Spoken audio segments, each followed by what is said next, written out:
Midwest Dream Car Collection. I'm Doug Malone, the Director of Vehicle Operations here. And today we're going to be looking at one of our loan vehicles here to the museum. We're blessed to have at any given time 15 to 20 cars on loan to the museum for display. And today we're going to talk about this 1961 Cadillac Coupe De Ville. In 1961, Cadillac was really taking a different design outlook for their new cars. Bill Mitchell had taken over from the legendary Harley Earl in 1958, and in 1958 was about the time this car was being designed. So Harley Earl still had an influence on the 1961s and even the 1962s, but really it was Bill Mitchell's cutting edge design that really shines through in this new model. One of the principles behind the 1961 was to give the car a more youthful and a lighter look, more streamlined look than the heavier cars of the 1950s.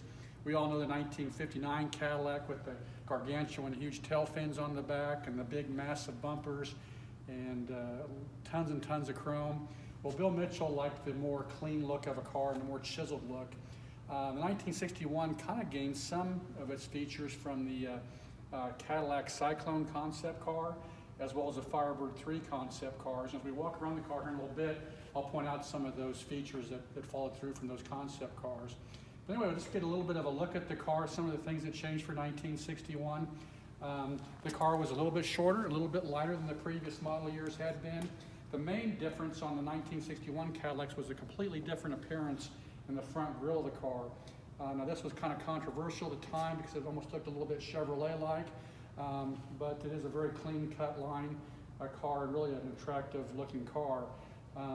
You get down to the grille of the car, and one of the features that carried through from Cadillacs of previous years was the very massive grille, and still we have the individual little bullets. And these grills are hand assembled, and each one of these little fins are held together by these little tiny projectile bullet type things. So massively beautiful, almost jewel-like grille on these cars. Here again, we still have the quad headlights that carried through from previous years. A little bit cleaner line in the front appearance of the bumper, a little bit lighter looking, with the circular directional signals, parking lights down here. If your car had optional fog lights, then the fog light would have been built into these areas here as well. So very simple lines on the front of the car. Here again, you have your beautiful Cadillac Creston V adorned on the hood of the car. As you walk around the car, things that have carried over from previous models are the directional signal housing lights on the fenders, which would blink out here when you turn your directionals on. It's very easy to see from inside the car. 1961 still did not have cornering lights, and you'll see that on where this fend panel is right here, and later models would have been a light that lit up when you turn the corner. 1961, that was still not an option yet, so we have these really gracefully aluminum fins in here. Really gives the car a swept back look. To me, it makes the car look like it's moving even when it's still parked. Here again, you have your De Ville insignia up here, letting you know what model this car is. White walls were starting to come down a little bit more. Late 1950s, they would have been much wider. 1961, they came down to about 2 inches, and then from then on out, got down to very thin lines by 1963 to what you'd see throughout the 60s. Here again, very graceful appearance on the side of the car, coming back.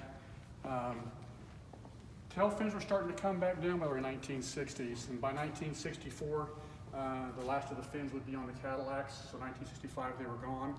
1959, the fins would have been up about this high. 1960, so they gradually were coming down. By 1964, they were about half this size, but really a beautiful way to grace the back of this car with these fins. Now, something new for 1961 was the lower fin, known as skegs, and this was a carryover from the concept car, the Cadillac Cyclone, as well as the Firebird 3. If you look at those models, you can see where they have these lower type fins, and so Cadillac carried that over, as did Buick, and Oldsmobile, I think on some of their cars, had skegs for the 1961-62 model years as well. But this is the lower fin on the car, really gave it a different appearance from previous models. Still have the fender skirts on the cars, early 1960s. That's something that would bow out by the middle of the 1960s on most cars. Cadillac carried them over for years to come yet, but 61 still has the fender skirts on the cars. 61s adorn their wheels with full wheel covers, kind of a turban look. They were color coded to match the color of the body style. Color of this car is Lexington green. This is the correct factory color for 1961.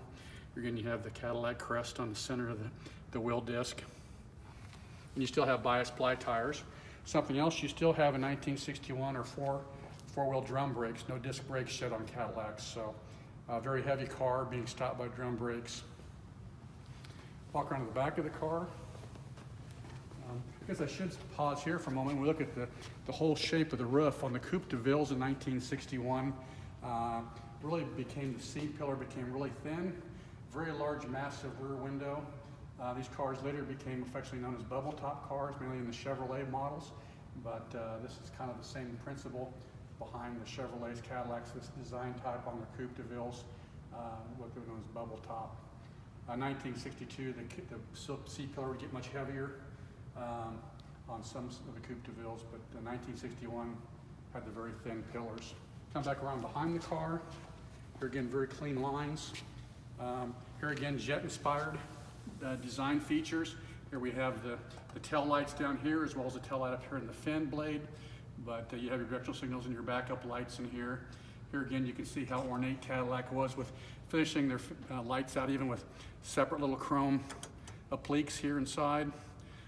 The cross hatching in here, this to give a look of a jet fighter where the jet power would come out. So a very neat, cool feature on the Cadillacs of that time. Gas cap, conveniently for many years hidden behind the tail light. By 1960s, early 60s, they moved that and they became hidden under this panel right here, down in here. Then eventually they would have been moved down behind the gas or the license plate, but 1961, 62s are hidden in this back fascia here. Here again, you have your Cadillac V and crest, nicely adorned. Massive trunks in these cars.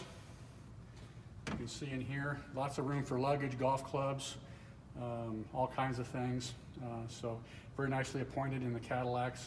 This had been an Eldorado model. This would have had a cloth cover over it, cloth cover. That was an option on the Coupe De Villes. So this does not have the cloth cover on it, but nicely restored example here using the correct fabrics, cloth fabrics that would have been used in 1961. The original 1961 jacking instructions posted on the trunk lid there. Now some of the 1961s came with electric closure on the trunks. This car does not have it, where you would have closed the trunk to about here and then it would have grabbed it and pulled the rest of the way down. So this one we do have to still close the regular way.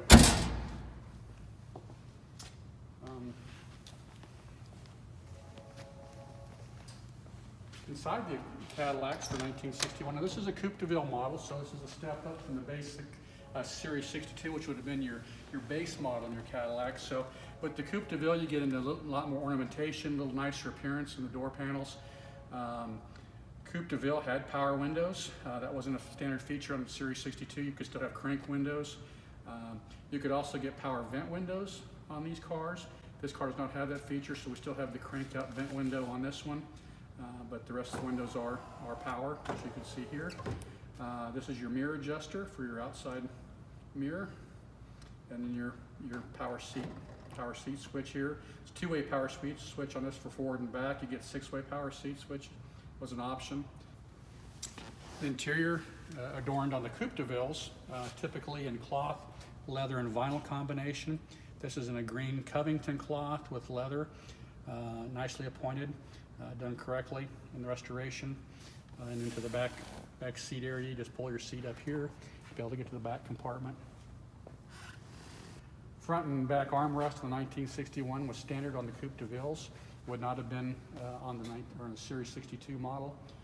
Now the step up from this would have been the Eldorado or the Fleetwood models, which would even come with more standard equipment, all leather interiors and things like this. The dashboard of the 1961 models carries over some of the traits from the earlier 1959-60 models with general layout, not as massive as those models were, still a very clean layout.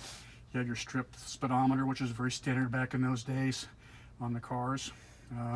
Then you have your Cadillac spelled out here as if you didn't know you were in a Cadillac when you're riding in the car. Clock over here. Large bin glove compartment opens up here. Then you have two ashtray receivers with lighters, one for the passenger, one for the driver. Same within the back seat and the coves there. Mirror on the sun visors, day-night mirrors. Little knob up, or little device up here is your automatic headlight dimmer called the Guide-matic. And you could adjust the sensitivity of that. This would automatically dim your bright lights if you had them on as you were going down the road. Car does have power steering and power brakes. This car is equipped with air conditioning. Air conditioning was still not a standard feature in 1961, so that was a nice option to have in the car.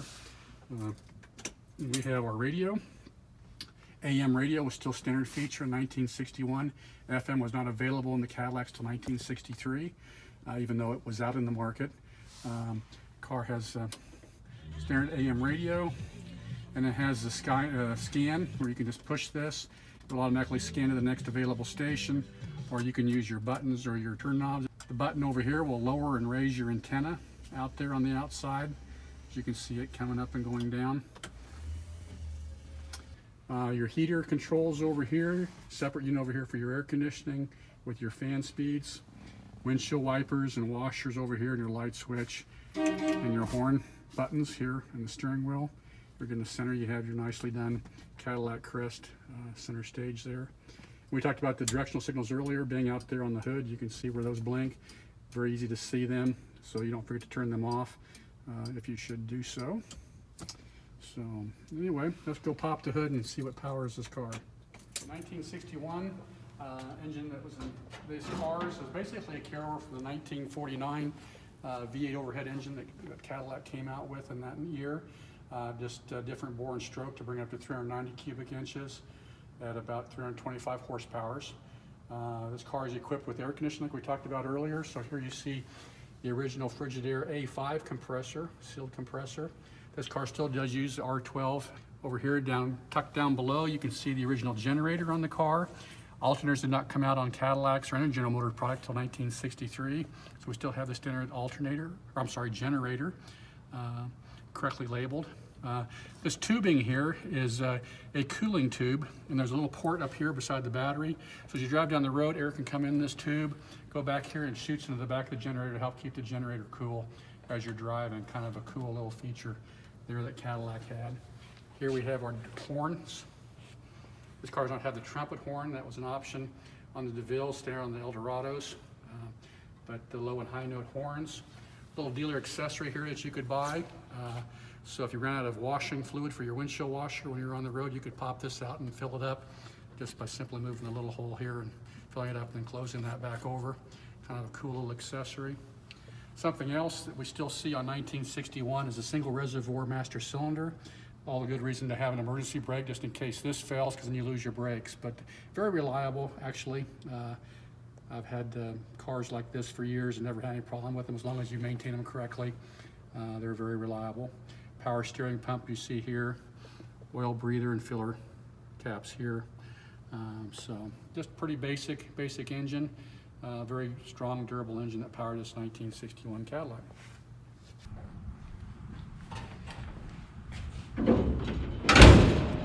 Well, I hope you come visit us and check out not only this car, but our other loan cars that we have here at the museum, as well as the museum's collections of cars. And we'll look forward to continue to do some more of these individual videos in the weeks ahead. So, thank you.